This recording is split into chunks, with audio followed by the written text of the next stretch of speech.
2017 থেকে 2021 সালে ট্রাম্পের প্রথম মেয়াদে যুক্তরাষ্ট্র ইরান সম্পর্কে তুমুল উত্তেজনা দেখেছে বিশ্ব।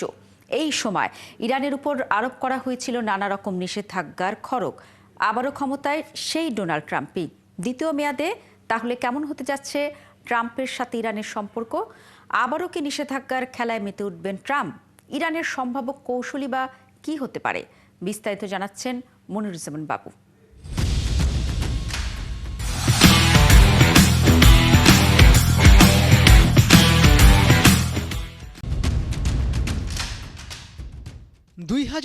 সালের নির্বাচনে জয়ী হয়ে ইরানের বৈদেশিক নীতি বিষয়ে ওবামা প্রশাসনের বহুপাক্ষিক কূটনীতি থেকে সরে আসেন ডোনাল্ড ট্রাম্প। তার চূড়ান্ত পরিণতি 5 বিশ্বশক্তি ও জার্মানির সঙ্গে ইরানের পরমাণু চুক্তি থেকে যুক্তরাষ্ট্রকে বের করে আনা। 2018 সালের মে মাসে joint comprehensive plan of action নামের সেই চুক্তি থেকে যুক্তরাষ্ট্রকে প্রত্যাহার করে নেন ট্রাম্প। চুক্তি থেকে সরে এসে ইরানের ওপর সর্বোচ্চ চাপের অংশ হিসেবে পুনরায় অর্থনৈতিক নিষেধাজ্ঞা আরোপ করেন ডোনাল্ড ট্রাম্প। এই কৌশলের লক্ষ্য ছিল ইরানের অর্থনীতিকে পঙ্গু করে দেয়া, তেল রপ্তানি কমানো এবং কূটনৈতিকভাবে বিচ্ছিন্ন করা।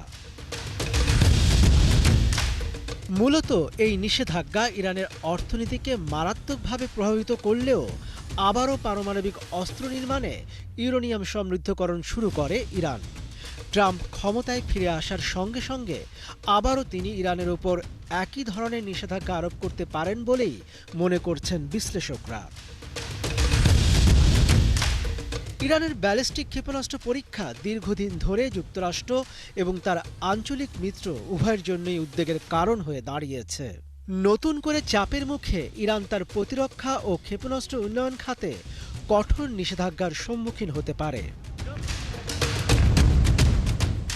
লেবাননে হিজবুল্লাহর প্রতি ইরানের সমর্থন থেকে শুরু করে ইয়েমেনে হুথিদের সমর্থন সবসময় ছিল বিতর্কের মূল বিষয়। পুনরায় কঠোর নিষেধাজ্ঞা আরোপ করলে এই গোষ্ঠীগুলোকে অর্থায়নে চ্যালেঞ্জের মুখে পড়তে পারে ইরান, যা এই অঞ্চলে কৌশলগত সমীকরণ পাল্টে দিতে পারে। তবে পথ খোলা আছে তেহরানের জন্য। বিশ্লেষকরা বলছেন, রাজনৈতিকভাবে ইরান মার্কিন চাপ মোকাবেলায় চীন এবং রাশিয়ার মতো বৈশ্বিক শক্তিগুলোর সঙ্গে ঘনিষ্ঠতা বাড়াতে পারে। মনিরুজ্জামান বাবু, ৭১।